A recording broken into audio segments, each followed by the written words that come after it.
Welcome to Breaking the Rules. My name's Casey Dempster, and I'm here with my co-host Ray Lowe and our guest Marc Bernstein, that some of you might recognize. And we're here today to talk about how just because things have always been done a certain way doesn't mean that you have to continue doing them that way. And that's why we call our show Breaking the Rules. Because sometimes the rules that were set up by society or by an employer or, by your parents don't always necessarily fit where you are at that moment, and sometimes you have to break the rules in order for you to deal with change and make it more comfortable for you so that you can get through that transition.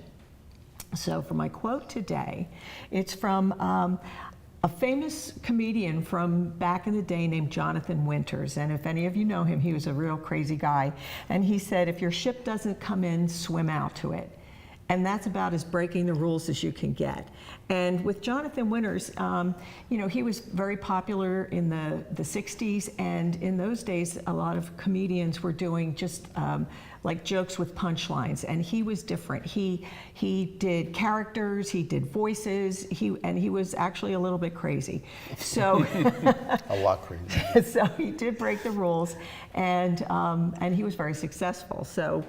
Do you remember Jonathan? I do. I'm old enough to do that, believe it or not. In fact, I'm not older than he is. But anyway, we're here with Marc today. Yes. And Marc has been a guest on our show before. Yes. And he wrote a book, The Fiscal Therapy Solution 101. Yeah, hold it up. Okay, and you're going to see more pictures of that as we go, because it's a great book. And I actually read it twice, Marc. Okay, and I found it interesting because it broke the rules again. I know you're an attorney and a financial advisor, right? Correct. And a musician. And a musician. And a musician, yes. And the fiscal plug for the band. Okay, well, we'll get into that later. But the book is interesting because it's about financial planning and financial advising, but it opens up a whole lot more that most, I think, of the financial advisory community, including myself, ignore or don't pay enough attention to it. So I think the good place to start is, I think one of the things that you kind of focus on in here is people's attitudes about money. Yes. So why don't you just kind of take that and just turn the button on and see what happens here. Yeah, part of the purpose of the book is to get people to think differently about money. I think I was talking to a young person in the business yesterday, and he read the book, and he said it really struck a chord with him. Here, 20 years old, and he said, I know people. He said, everyone I know has issues about money. Sometimes they're good issues, sometimes they're bad issues. But it's such an important part of our lives, and it impacts us in so many ways. And I don't think a lot of times we're aware of how it impacts us. So this book, part of it is to get you to think about how you think about money and how it can be useful in your life rather than how it can be a burden, or how it can, I know people that have too much money, and it's a burden. And of course, people that don't have enough money, it's a burden. So how do you find happiness with money as part of it? How do you become at ease with the whole concept? Well, give us a couple of examples. So I know, and it crosses the barriers of the whole spectrum of lots of money up here, very little money down here. But we were talking before, and you were talking about people who, as they approach retirement, maybe want to retire, but then they don't feel comfortable with money. Then there's health insurance that comes into play, all these things. So yes. What are some examples of these kinds of things? Well, I'm at the age, and so are a lot of my clients, that you're thinking around retirement age. I also talk about retirement. I know for me, my plan's not to retire, it's to refire or inspire or aspire. I'm not sure I use a lot of those words. But I don't see myself just playing golf every day and walking back and forth to the backyard. That's not my thing. And I find more and more people, especially this generation, think that way. So then the question becomes, at what point do you have enough where you're comfortable? Or, do you want to, if you don't mind, Casey, we were just talking about it, you said, maybe, depending on my house renovation, I may want to work longer, depending on what it is. So I think the nice thing about it is today people have the choice. we were talking about my own career. Like, I'm going to change it where I'm going to do a lot more fun travel. I'm going to do a lot more things I enjoy doing. But I think I'll always have a revenue stream and something to keep my mind and my soul occupied. And I think more and more people are starting to think about it that way. And I have these conversations. I have so many examples, I can't think of them, because we're having these conversations every day with people. Yeah. And I think it's a new world. I don't think retirement looks like it used to. People don't have pensions. They don't. It's not just this world where you just become static anymore and retire. It's not just retirement either. It's the younger, I'm going to call them kids, because I'm at that age where everybody is a kid to me. Just about. But when you look at Take that as a compliment. I mean, things like changing jobs. When I got out of college, what you usually did is you went and you took a job and you tried to find one that was in your field, but then you opted for the one that paid the most money. Yes. And the next thing you know is you're making money, then the family comes along and now you're spending money and now you're trapped. And so money attitudes go all the way down to people coming out of college, midlife crises, all of this stuff. No question. So you try and focus on money attitudes in your whole planning process, is that right? Yes, absolutely. I just want to comment on that real quick. I took the opposite track. Got out of college, became a musician, went to law school, worked as an entertainment lawyer. For $5 an hour, I had to play in a band so I could afford the job. Oh, geez. So I was following my passion until I hit a certain point where I said, got to make some money. And then I rethought the whole thing. Well, this gets into this whole balance concept that we talk about all the time, because sometimes following your passion, although that's what we all want to do, the money's not there. And we all know we need some of that, right? Whether we like it or not. Well, what happens is you lose your passion, is what happened to me, at least temporarily, because it becomes drudgery when you're struggling to make ends meet by following your passion. So it's finding the balance, I agree, is what you ultimately need to do. Okay, so how does all this work into the planning process? So it starts with, we start our planning process with asking questions about what does somebody want. We've talked about it before, the Dan Sullivan question. Dan Sullivan from the Strategic Coach. If this were April 9th, 2022, and you were looking back upon on the last 3 years, what would have to happen professionally, financially, personally to feel that was a successful 3-year period? I always like to start with a question like that and then dig deeper and find out what it is people really want. A lot of times, sometimes I get a half an hour answer to that question and it tells me everything I need to know. Yeah. Sometimes it's something we continually talk about, but that's where the quote therapy part comes in. It's really helping people. And by the way, I'm working on a plan right now for an attorney who's managing partner of a very large law firm. He's very demanding by his own definition.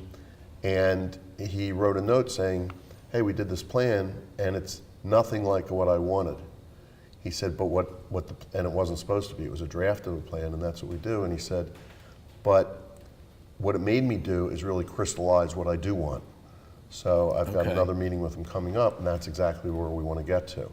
So it's really trying to help people figure out what they want and realistically how they can get there. Yeah, I think a lot of times people think they have a plan, but they really don't. And when I say plan, I don't mean the financial part, but they think, well, I want to travel or I want to do this, but they're very vague about it. They're not as specific because they're looking at what somebody else was doing. Right. And they think, oh, well, that's, when you retire, you travel. Well, like anything else, as you get closer, it comes more into focus. Yeah.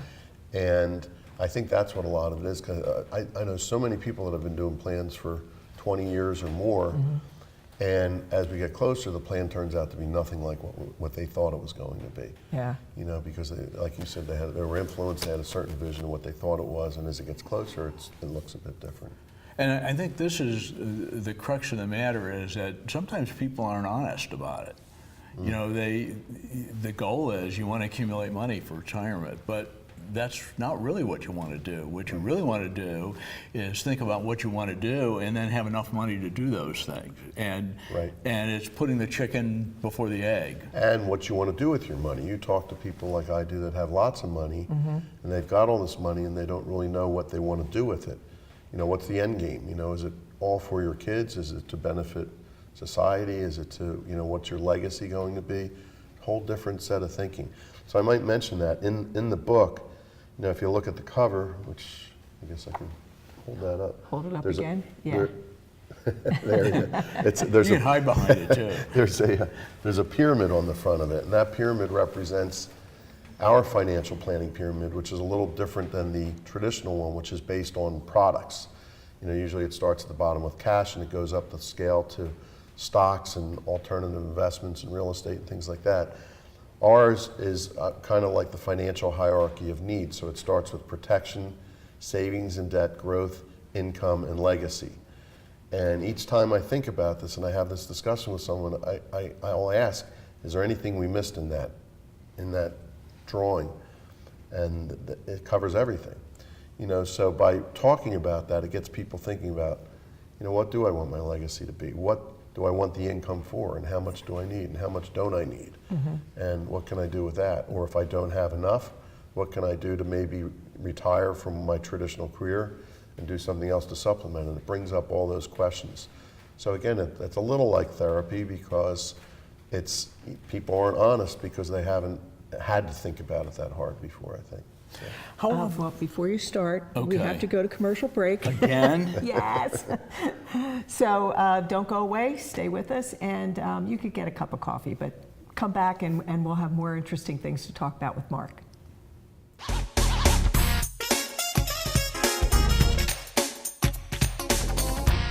Shelter dogs aren't broken. They've simply experienced more life. If they were human, we would call them wise. They would be the ones with tales to tell and stories to write, the ones dealt a bad hand who responded with courage. Do not pity a shelter dog. Adopt one.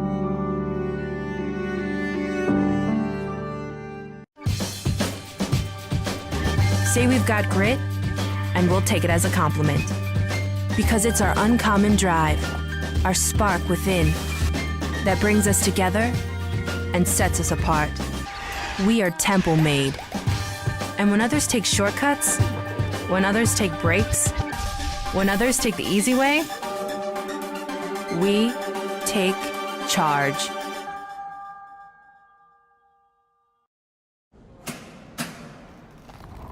I work 13 hours a day, 6 days a week. So when I'm off the clock, I gotta get stuff done. So when I need a snack, I need something healthy, tasty, and easy to eat. Like wonderful pistachios without the shells. They're protein-powered, delicious, and great on the go. And that's perfect for me. Thanks, Liz. A woman without a lot of time. Whether you're a gourmet cook or just want to eat like one, visit Rostelli Market Fresh, your home for the freshest, locally sourced ingredients to please everyone who loves great food. Our organic meats, quality seafood, and free-range poultry are cut fresh to order. Chefs create culinary-inspired prep foods made fresh every day, which pair nicely with our vast selection of fine wines and spirits. Choose from handmade pastas, artisan cheeses, organic produce, and grocery items, all from the finest purveyors. Rostelli Market Fresh, from our family to yours. RVN TV is a platform for people of any industry to share their story. Over 285,000 viewers are tuning in to RVN TV shows monthly. We guarantee a great experience that you'll be sharing with everyone you know while increasing your personal and company's brand awareness. But what is your brand?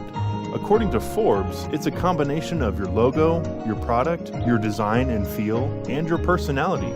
Did you know that aside from being a guest, we offer even more opportunity to boost your brand? Adding your company logo and website on screen during your interview will allow viewers to recognize your brand instantly. Incorporating images and video clips is another great way to showcase your product during your live segment. Let viewers see how good you really are. And most importantly, there's you and your interview. For less than the cost of a newspaper, direct mail, or a magazine ad, you can leave our studio and within 48 hours have a permanent digital copy of your live segment to link to your social media, embed into your company website, or use in email marketing. Investing in your brand is so very important, and we can't wait to have.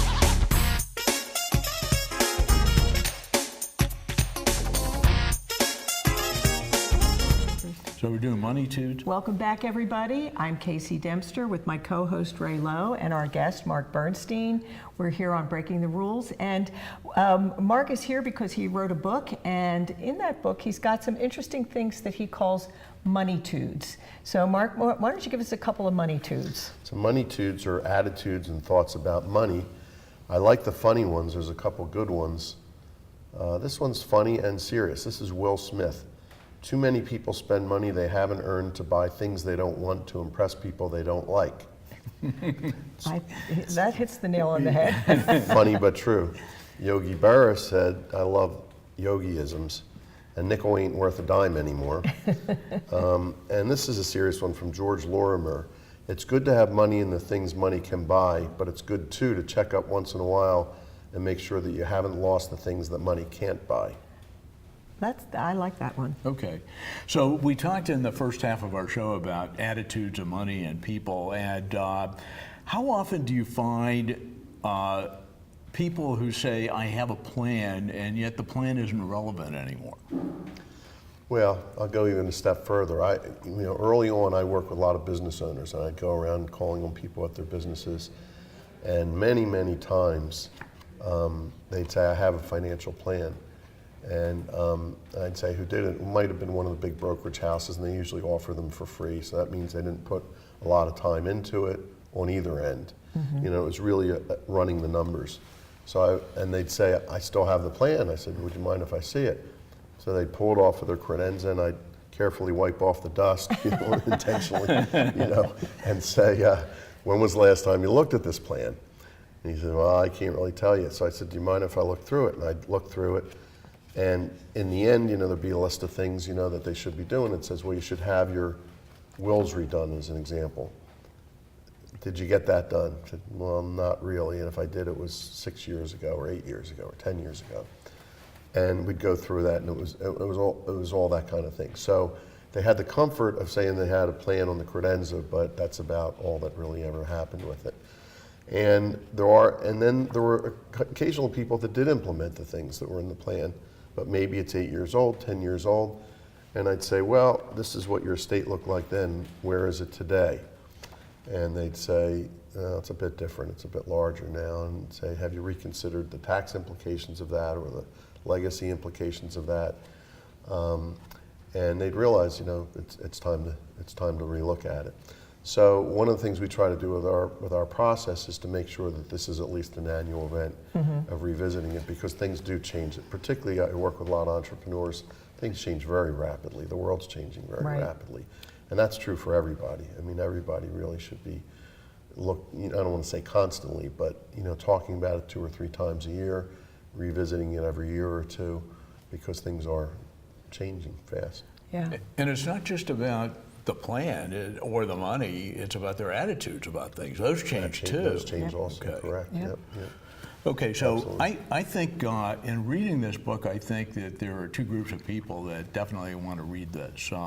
One is obviously people who want a plan, need a plan, have a plan, and we all need that, whether we're in the financial business or not, we all need that. Yes. And make sure that it reflects our attitudes about people, our circumstances, as well as what we have. I think the other group that should read it is a financial advisor, because I think too often, like you said, that plan sits on somebody's shelf, it's done. Right. Nobody ever goes back and looks at it. Right. So you have any comments about those 2 things before we move on to the good stuff? Yeah, well, I think we covered, clients, people that want a plan, and we've talked a bit about that.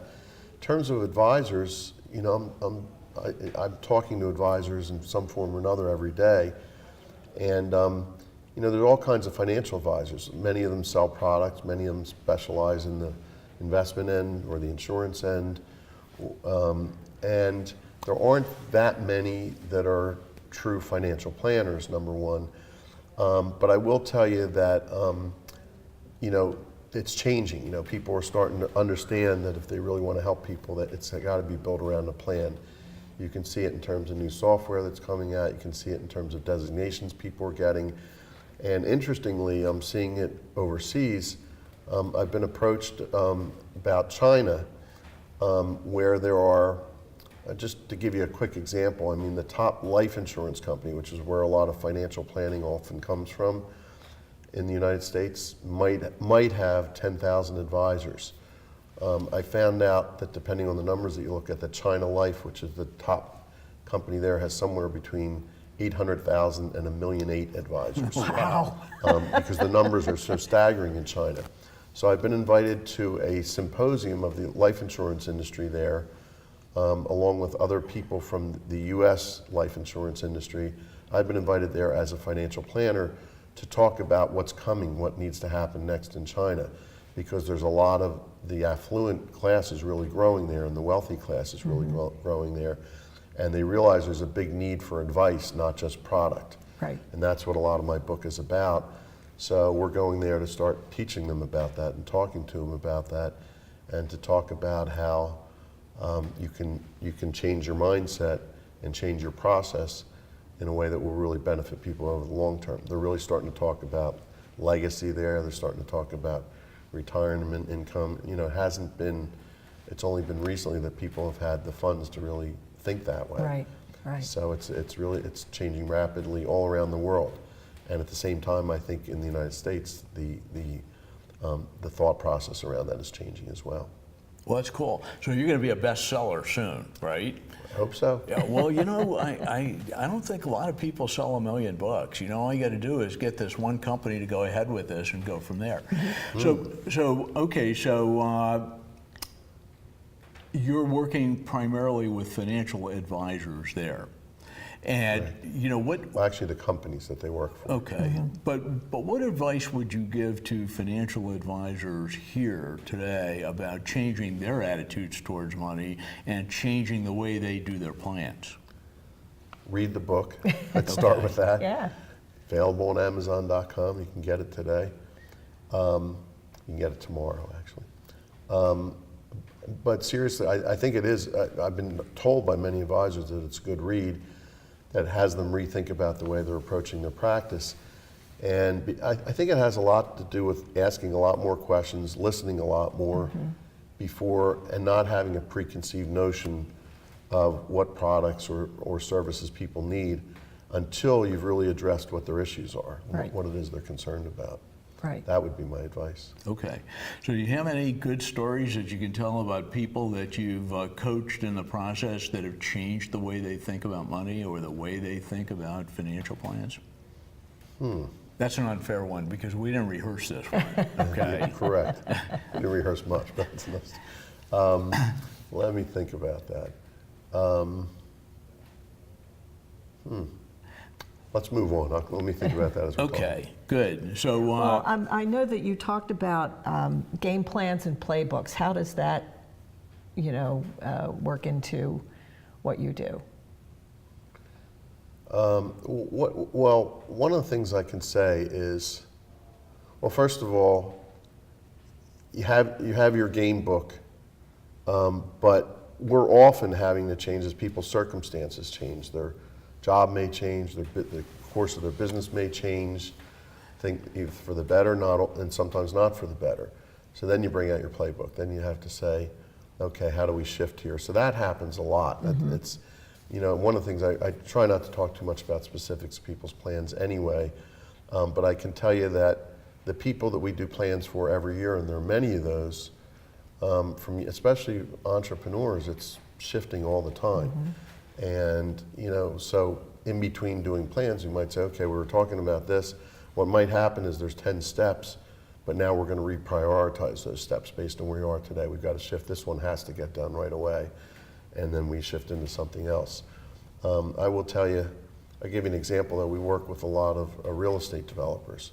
And that's in Philadelphia today. That's a very hot, around the country. Real estate is, is developing rapidly. Some people think it might change soon, but we have people that we're talking to them and their net worth is this, and 6 months later it's double that or triple that, and their issues are totally different.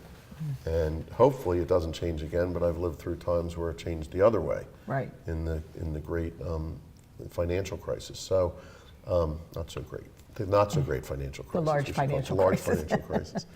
So, we've got to be on their feet and on our feet, and we've got to, they know that entrepreneurs know that instinctively that they have to pivot sometimes. So we're constantly having those kind of conversations. Well, this has been great, Mark. I think people really need to go out and read this because I'm sure there's a lot more wisdom in there that than we were able to address today. And we have money tudes in there, and they're worth reading the book just for those. Just for the money tudes. Yeah. Should we do one more before we go? Do we have time? Okay, we can do one more. Okay, Woody Allen, I just saw this one. It's attributed to Woody Allen. Money is better than poverty, if only for financial reasons. And with that, I'm going to thank you for joining us today. Tune in next week at 10 a.m. on Tuesday, and we'll be back to talk with you with more interesting people. Great. Thanks for being here, Mark. Thank you for having me. It was a pleasure.